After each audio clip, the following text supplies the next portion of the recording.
The homeless are ugly. Oh my God, I did not say that. Of course you love his podcast. Never said this before. Tommy DiDario's here so we can pick on him. Pick on him and taunt him, tease him. We love when you come in, Tommy, because we can bring you down to where you need to be. I need it, Elvis. Thank you. That's why I come, to be abused by you all the time. Come to the right place.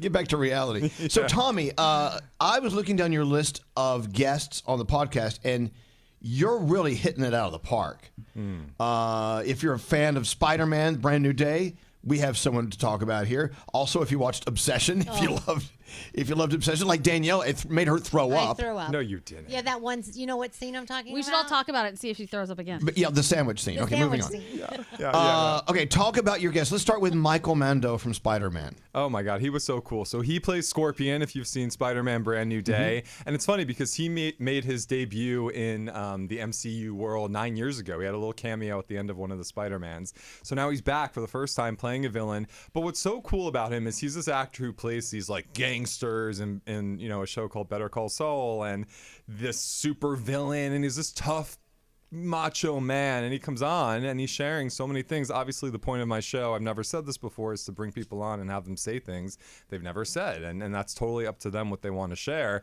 And he shared that he was homeless after he had some success in the business and was struggling so hard facing rejection. And people heard this and were like, wait, how? Like, you're a working actor. How are you homeless?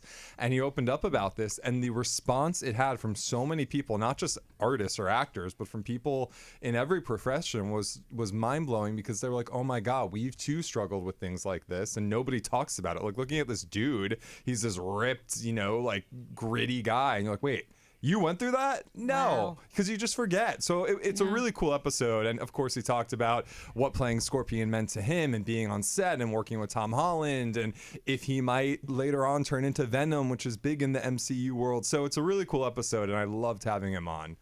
Love it. Already Tommy is proclaiming the fact that in his mind, homeless people are never attractive. So there's that. My God.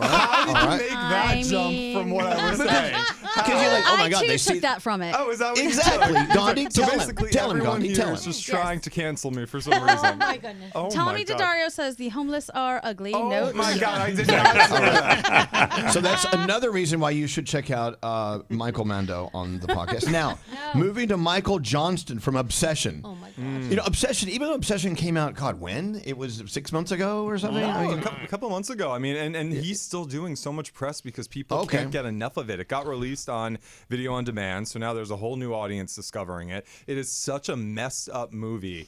And here's a guy who finally got his big break after working in the business for 10 years, and this movie went everywhere. So we really dig into the movie. But then we talk about things that he also hasn't really shared before. Like, he got his start, I don't know if a lot of people know this, on Teen Wolf. Do you remember that show? Oh, yes. It was a huge show. He played a gay character on Teen Wolf, and that character helped him come out himself. So like, he really went there talking about that, which is so cool. And I love that the business is giving chances to people like him who are out, who just want to act and play different characters. Like, who cares, right? So excellent. It's a great episode. So you could be into otters, you could be into bears, but now you're into wolves. Yeah. You like that? Okay, let's rile up Danielle. You ready? Let's talk about Obsession. Okay. By the way, another reason people were buzzing about Obsession is because they did it on a budget of like $17 or something like that. Yeah. I mean, the budget was $750,000, and the movie has made, over like multi millions. It's hope crazy. that he got some kind of a deal if it did well to get more money, because I'm sure he signed on for not much. Yeah, none of them did. Wow. None of them got much at all. Let's talk about the scene that makes Danielle vomit every single time. Oh, boy. Now, Danielle, you don't have to describe the scene. We don't want to ruin it for anyone. No. But a guy he served a sandwich? Yeah, so his crazy girlfriend decides to make him lunch and puts a sandwich in his lunch bag for work, and he gets to work and he takes a bite of the sandwich, and then he sees the Post-it note that she gives him, and on one side it says one thing, and on you flip it over it says another thing, and he figures out what's in the sandwich, and then he opens up the bread. Oh, here she goes. There she goes. Triggered. Yeah, obviously there's something he sees. He sees on that sandwich. All right, well. What's between the bread? Was this after he swallowed it? Oh, Gandhi. I just need to know. I'm gonna move more this way. So I mean, it wasn't like mortadella. The fright on Change the Tommy's subject. face. Change the subject. Was it What are we spam? doing? And he's in the movie after he eats the bite of the sandwich, blah blah blah. He's so calm about going home and just telling her, "You can't do that." He's just so calm about it. I'm like, I would have run for the hills. I don't understand how he's even there still. It was disgusting. What does it taste like, though? I wonder. Well, Like, I wonder what it feels like on your tongue. Probably a Like, little is it gamey. like other? Is it like ball? Oh my god. Rubbery? If you fry it up, you think it puddles up like bologna, like that little. Oh god. But it was thin sliced. We hear it was thin sliced. All right. Tom, I wonder if it's better with mayonnaise or mustard. Aren't you glad you came in today, Tommy? This is fabulous. Oh my All right. god. We What do don't we- get into this on the podcast. So happy I well. could come here and we could really dive into what this thing tastes like. I feel like as a director of a film, you would love to elicit that type of feeling from somebody. That you can just Yeah. talk about a absolutely. scene and they're vomiting. gosh. Wow. My husband thought it was hysterical, me gagging away on the couch. He's like, I cannot Wow. believe you. It was so disgusting. My god. And So, you know what I okay. loved about that movie, by the way? Yes. What's that? Is the fact that my kids also loved it. 17, 21. Mm-hmm. You know, it takes a lot to scare this generation because everything else scares them. You know, living everyday lives scares them. So Right. for them to see that movie and say that was one of the scariest movies I've ever seen in my life and it only cost that much money to make, Yeah. that's incredible. It is. All right, so Tommy's podcast, of course, never said this before. Two guests, you got to check out Michael Mando from Spider-Man, Brand New Day, and Michael Johnston from Obsession, one of the most successful horror movies of all time. And, of course, it makes Danielle vomit. Ugh, so disgusting. But also, you talk about other things other than these characters and these actors and these musicians that you have on your podcast. Yes. And breaking up with wearable tech. Is there a problem? Are people too obsessed with their watches?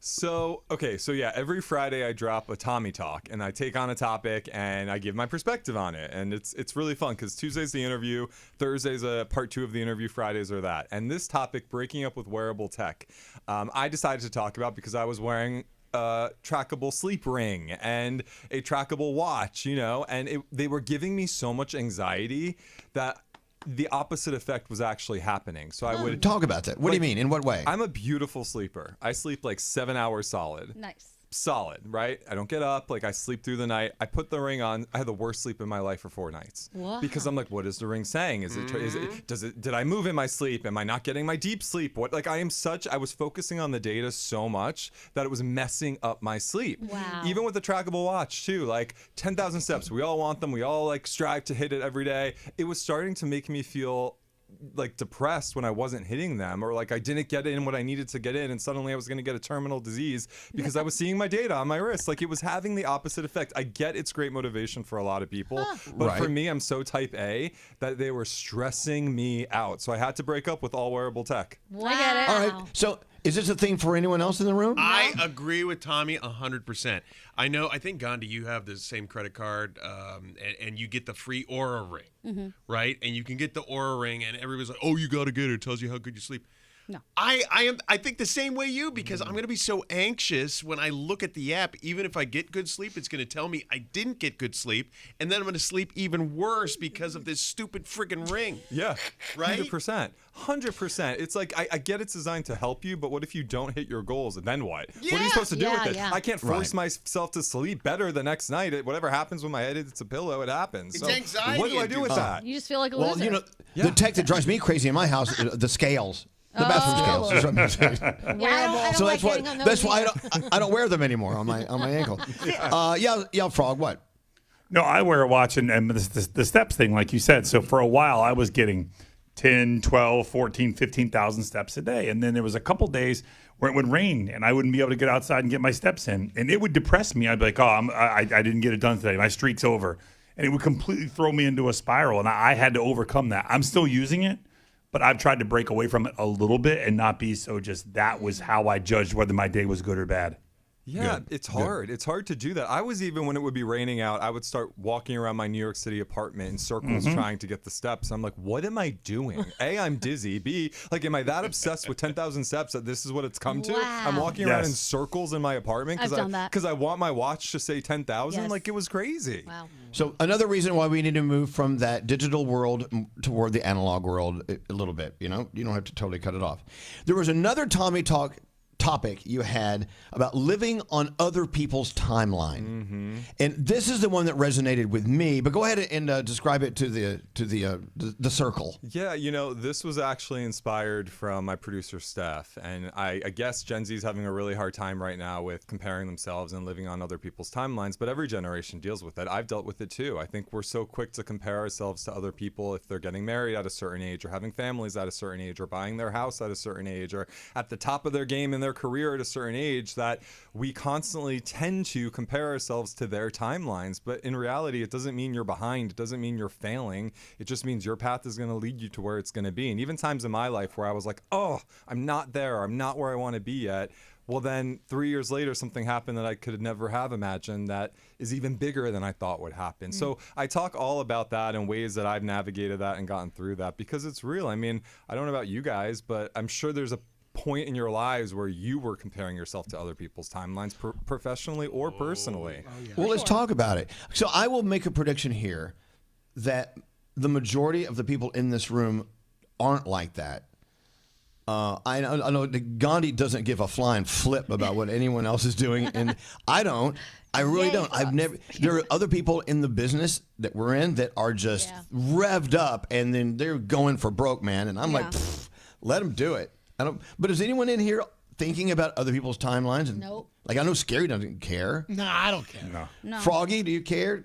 No. Nate, of course, at all. he's nuts. He probably cares. I guess the point is, like, I think at some point we all did care, whether consciously or subconsciously. Like if you're sitting on your couch at home on a Saturday morning, you see somebody out in the Hamptons, you're like, oh wait, I'm jealous. You start comparing yourself, like, why are they out in the Hamptons and I'm sitting here on my couch?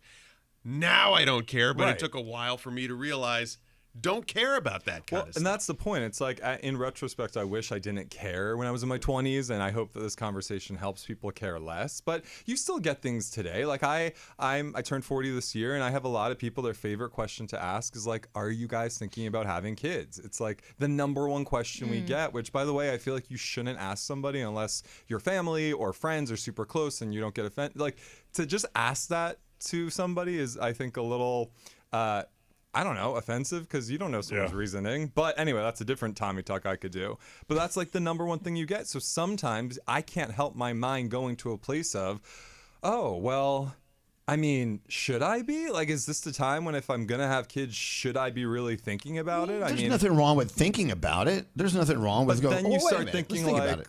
because so-and-so just did it, if I don't, am I going to regret it? Like, you just start going down that spiral, whereas if somebody didn't ask me the question, I wouldn't be thinking like that. Well, no, but is that a spiral, or is it just gives you food for thought? There's a thin line between the two. Spirals being a negative way of thinking about it. Food for thought is like, wow, something to consider. Have you not met me? I tend to spiral. Like that, Okay. that's what happens. Okay. Like, do you think Which I'm brings me- chill? Which brings me to, not at all, which brings me to the part two of being envious of other people's timelines. If I've never, ever, if anyone in this room can agree, probably will, have never, ever given a rat's ass about anyone's success and where they are on the spectrum of success, does that mean that we're not thinking the right? Should we be more aggressive about that? Yeah, are we Should wrong, we be more Tommy? competitive?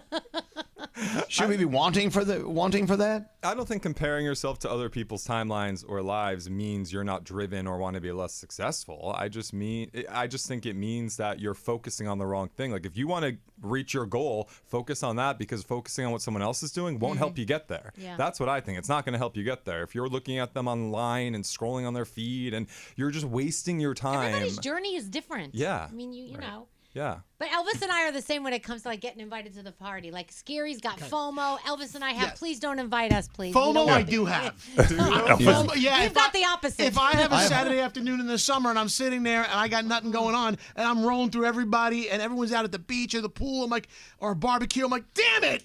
That gets me. That part of it. Right. And we've determined I have a homo, which Yeah. is The Happiness. I have the happiness of missing missing out. out. That's what I have. Same thing. Total homo Yeah. here, I'd love man. to miss out. I would rather not be invited, so I don't have to tell you no. You know, that would be a great book title, The Happiness of Missing Out. Yeah. All these like Homo. self-help Homo. gurus. There you And go. the new thing now is JOMO, like the joy of missing out. Like, no, I don't Same like thing. that. I like yours better. Homo's a way Yeah, better. Homo. Yeah, homo is more I was fun. homo. Yeah. Well, I've got a homo. I admit it. So and maybe you couldn't tell, but Gandhi, I Yes. mean, do you recall any time in your past thinking about, wow, they have this and I really want that? Oh, of course. I think that at some point we've all compared ourselves to other people. You grow up, it takes a long time to figure out that everybody's path is different. But I think that comparison really is like the theft of all joy.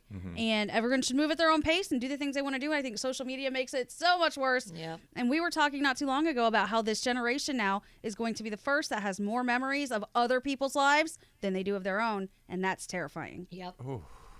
Wow. So I feel like I'm losing out. I love Tommy comes in here and we make him feel like crap. Live your life. Well, no, I feel like I'm Depressing. missing out on not ever really caring about anyone else. No, I don't think you should. Well, I never have. I've Good. never, ever, Yeah. ever been in a competition in my mind with anyone about anything. But comparing your timeline to someone else isn't. I don't think it's based on competition. I think it's based on feeling like, you know, you're not talented or good enough or adequate enough to find someone to marry or to get that promotion. I don't think it's like, oh, they got it, I want to beat them. I think it's like, oh man, like they're all living their best lives. I'm not. Like, what's wrong with me? Why can't I do that? That's what I think a lot of people tend to do more of. Mine is I straight must be competition. dead. My heart's. I have a my heart is dead. I've never ever. Oh my God, your heart's not dead. The other Jesus. thing I don't care about is age. Like, I've never Yeah. cared that someone knows my age, how old I am. I'm like, Yeah. okay, what? I don't really You can't do care. anything about it. Yeah. All right. You know, you can do something about it, like jump off a cliff. Do not do that.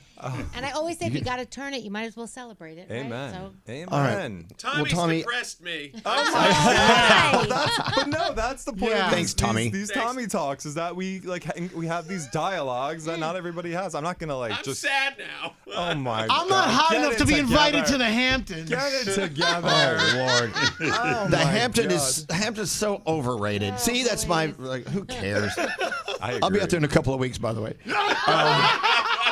So if you really want to be down in the dumps, listen to the Tommy Talk. Oh my God, they are inspiring talks. They're not down in the dumps. We always end with like a good through line of why you should go out and live your best life. What is it? Well, you haven't done that yet. It's based on the topic of every conversation. And if you want that through line, y'all better listen to I've never said this before. Well, no, but don't come in here and crap all over this show. You got to do the same thing. Leave us with something inspiring, Tommy. Go. Well, I something, always- anything, look, for God's sake. Well, what I will say